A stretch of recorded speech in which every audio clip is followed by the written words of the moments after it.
Queen Elizabeth says she wants Camilla, the Duchess of Cornwall, to be known as Queen Consort when Prince Charles becomes king. According to 17, while Charles' wife is referred to as Queen Camilla,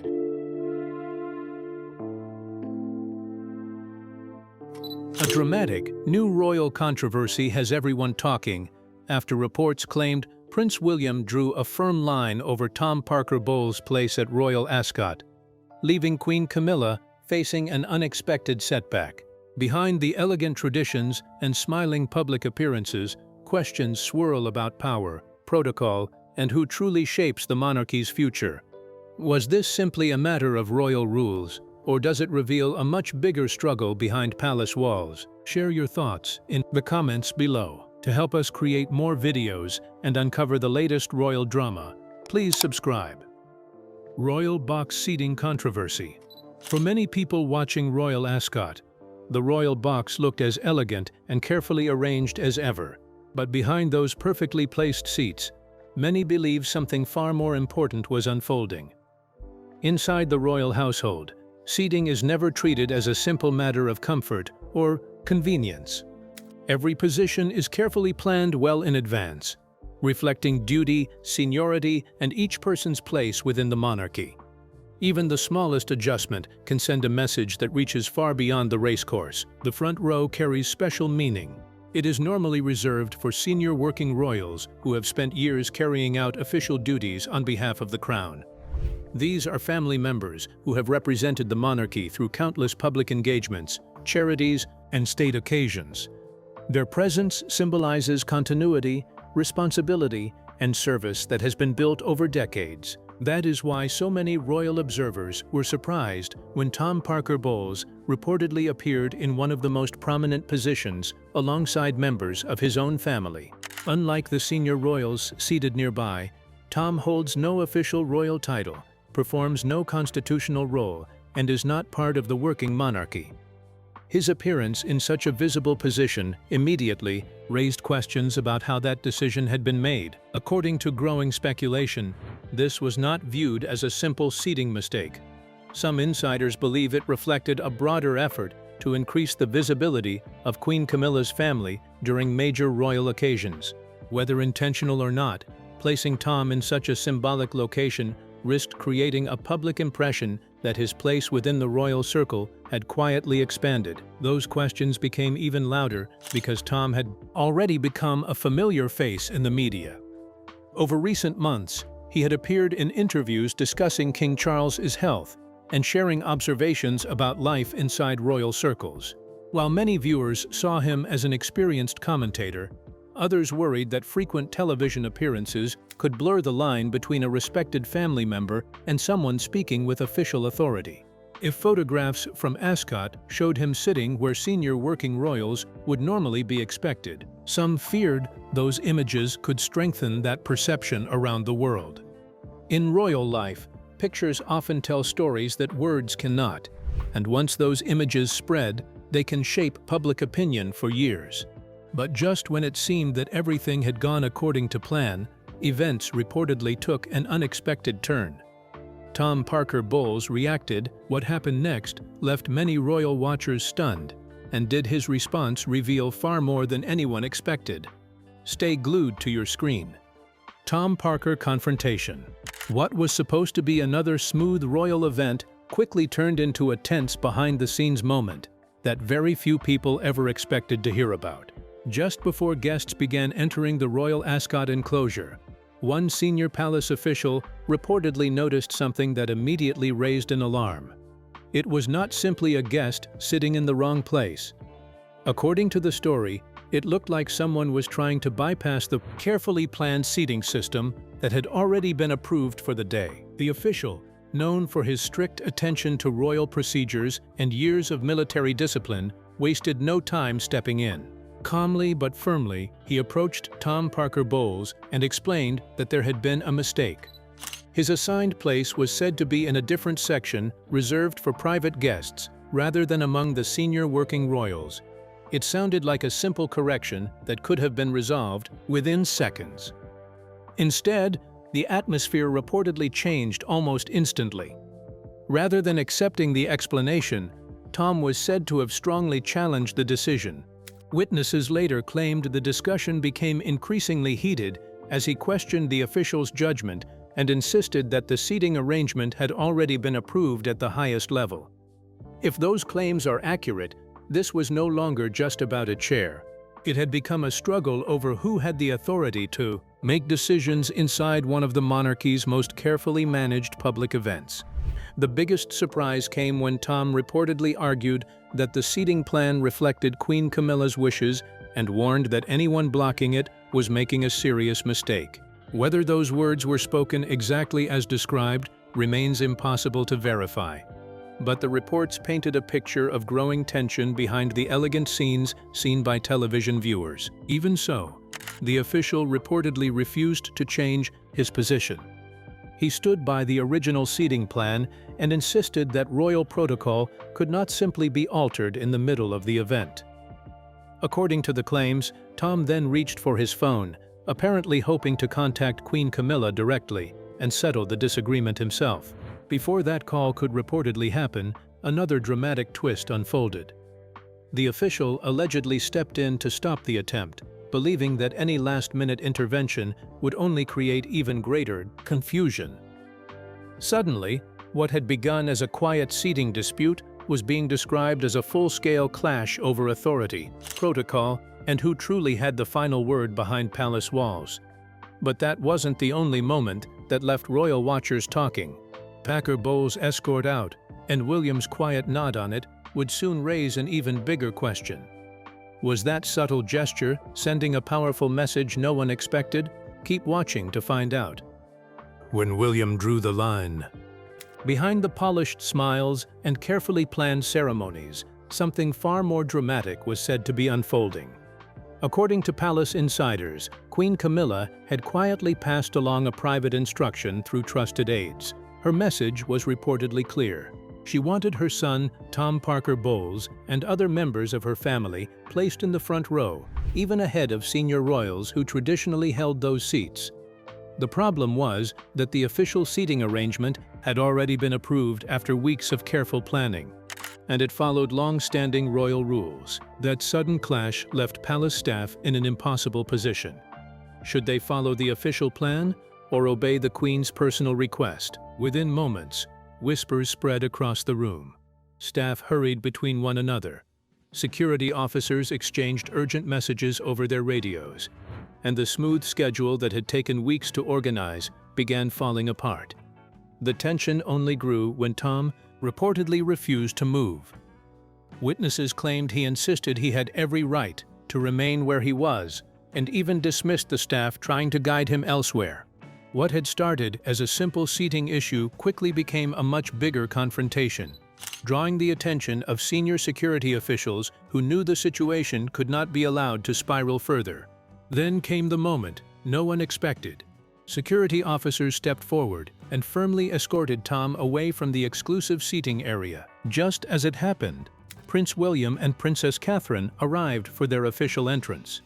The timing could hardly have been more awkward, placing the disagreement directly in front of the future king and queen. Rather than stepping back, Tom reportedly appealed to William, asking him to step in and reverse the decision. He argued that the security team had made a serious mistake and suggested he deserved to remain among the most senior members of the gathering. William's response, however, reportedly said everything without a single speech. He remained calm, showed no sign of emotion, and simply gave a quiet nod toward the security team. That one small gesture was enough. There would be no debate, no exceptions, and no bending of royal protocol. The officers continued escorting Tom away, ending the confrontation without further discussion. But inside palace walls, many believe the real battle was only beginning. The incident reportedly exposed a growing divide between those determined to protect centuries-old royal traditions and those who believed Camilla's family should be given a more visible place within the monarchy. What happened after William's silent decision reportedly left even palace insiders stunned. Let's break down every detail you need to know. Camilla fights back. Behind palace walls, the tension reportedly reached a whole new level after Queen Camilla's son was left embarrassed by the strict enforcement of royal protocol. Those closest to the Queen were said to be deeply upset, arguing that Prince William and senior palace officials had handled the situation with unnecessary firmness. From their point of view, the decision was not simply about seating arrangements or following old traditions. They believed it ignored the importance of family support during one of the hardest periods of King Charles's reign. Camilla's supporters reportedly insisted that welcoming her children into more visible royal settings was never meant to challenge the monarchy. Instead, they viewed it as a natural expression of families standing together while the king continues to face serious health struggles. To them, allowing familiar faces close to the monarch sent a message of comfort, stability, and compassion rather than political ambition. At first glance, that explanation may sound perfectly reasonable. After all, who would object to a family rallying around a loved one during difficult times? But inside the palace, many senior figures reportedly saw the issue through a completely different lens. Those loyal to Prince William believed this was never about family affection. They feared it was about protecting the clear line between those who officially serve the crown and those who do not. Working royals spend years carrying out public duties, representing the nation, and following strict constitutional responsibilities. Every appearance they make carries official meaning. If relatives without those duties begin sharing the same prominent positions, critics argued that the public could struggle to tell where official service ends and private family connections begin. To traditional voices within the royal household, that distinction is vital. Once those lines become blurred, restoring them could become far more difficult. Some even believed these small changes were laying the groundwork for a larger shift, gradually giving Camilla's family a more permanent place within the royal spotlight before Prince William eventually becomes king. Whether that interpretation is fair remains a matter of debate. Yet many observers could not ignore the timing. With King Charles continuing his treatment and questions growing about the monarchy's future, every public appearance seemed to carry greater significance than ever before. The disagreement soon spread beyond private conversations. Palace teams reportedly found themselves caught between two competing visions. One side wanted to highlight unity and compassion. The other refused to bend centuries of royal protocol. Then came the move that reportedly stunned everyone.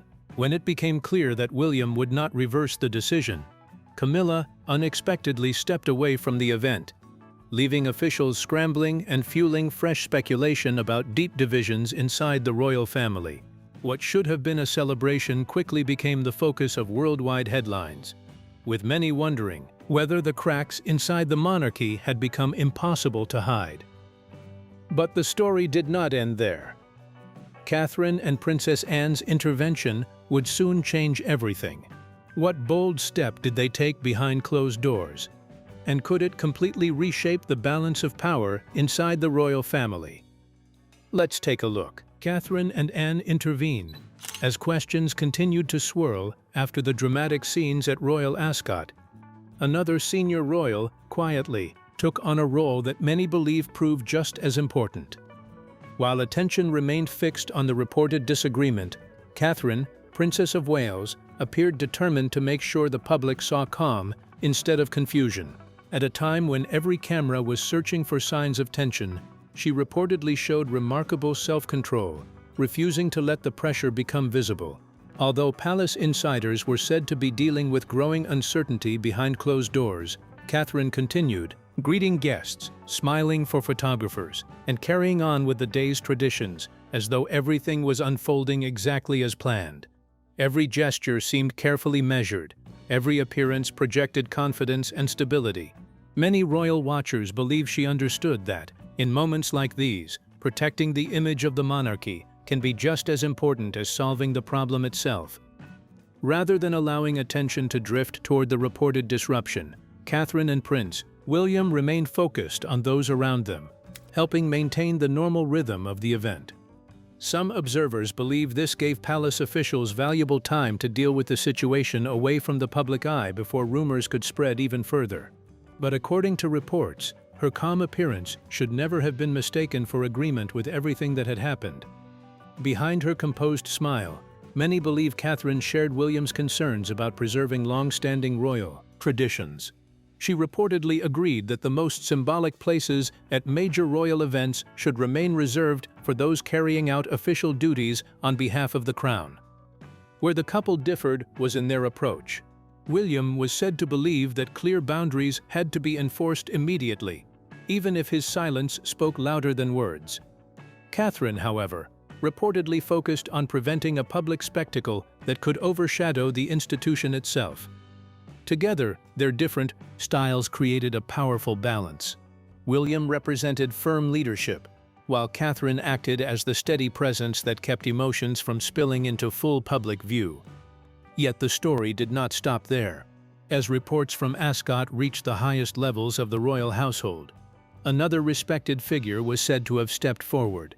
Princess Anne, long admired for her unwavering commitment to duty, reportedly viewed the situation through the lens of tradition rather than personal relationships. According to royal insiders, Anne believed that Royal Ascot represented far more than a sporting event.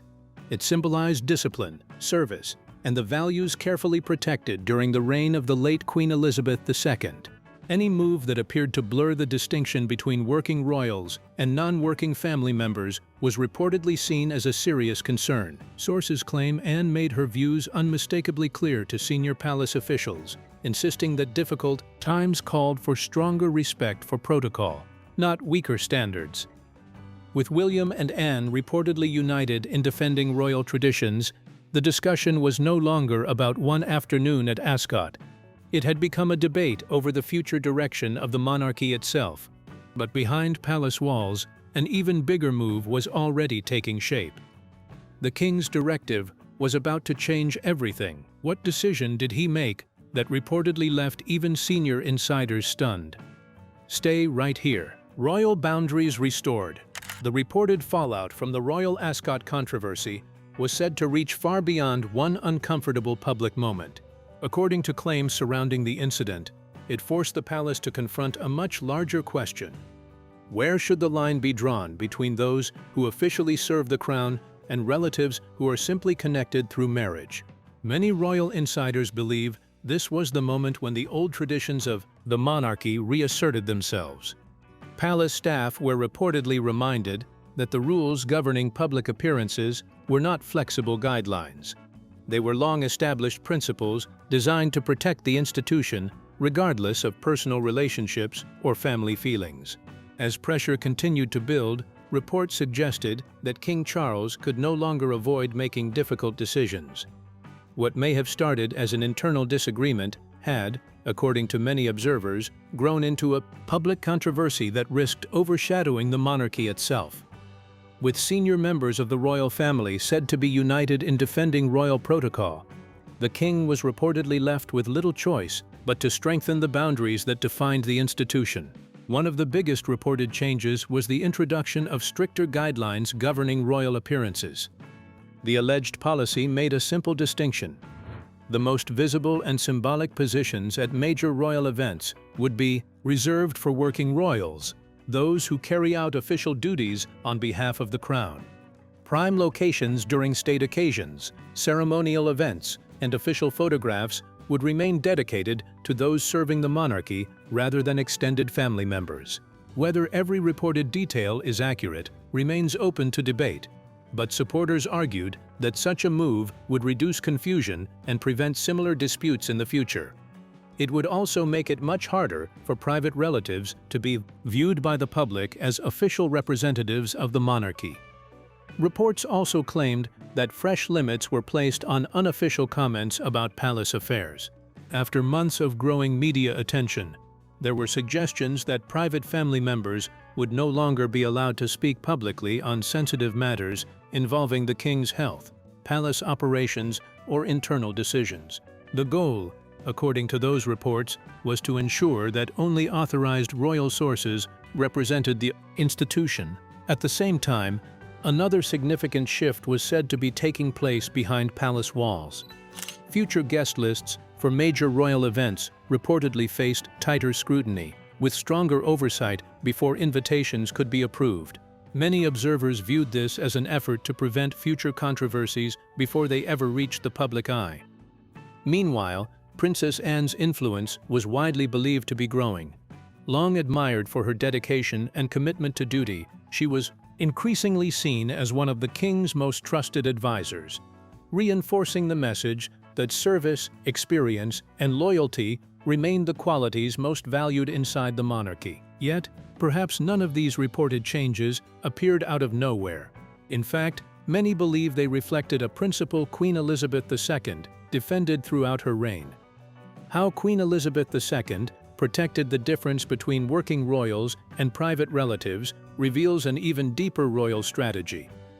But what lesson from her reign may still be shaping every decision today? Let's explore. The Crown's guiding principle. Long before today's debates over who belongs in the royal spotlight, Queen Elizabeth II established a simple but firm principle that guided the monarchy for decades. She believed there should always be a clear difference between those who officially served the crown and relatives who lived private lives. Family members were welcomed at personal celebrations and special occasions, but the most symbolic public roles were reserved for working royals who had committed themselves to years of public duty. It was a system designed to protect the institution from confusion and to remind the public exactly who represented the monarchy. Throughout her historic reign, the late Queen rarely blurred those lines. Public appearances, state ceremonies, official balconies, and national events followed carefully planned protocol. Every invitation, every position, and every appearance carried meaning. It was never simply about family closeness. Instead, it reflected responsibility, constitutional duty, and service to the nation. That approach helped preserve the image of the monarchy, even during periods of personal family conflict. Many royal observers believe Prince William has embraced that same philosophy. As the future king, he has repeatedly highlighted the importance of a focused working monarchy, where public roles are earned through service rather than family connections alone.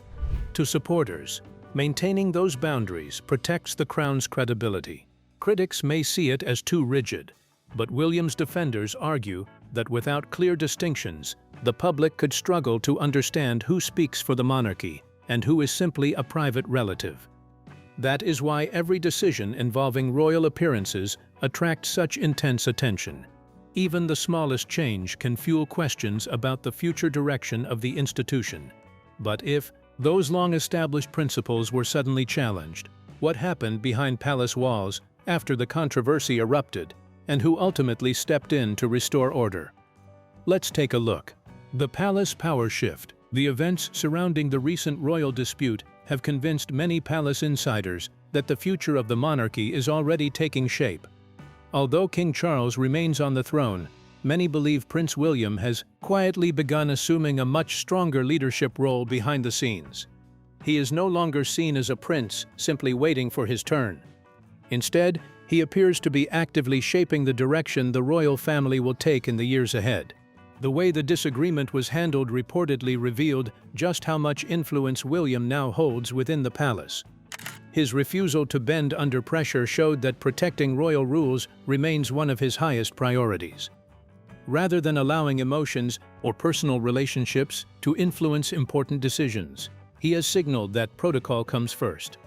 His vision appears to be centered on preserving the monarchy as a public institution built on duty, service, and responsibility. Many royal observers believe this approach sends a powerful message.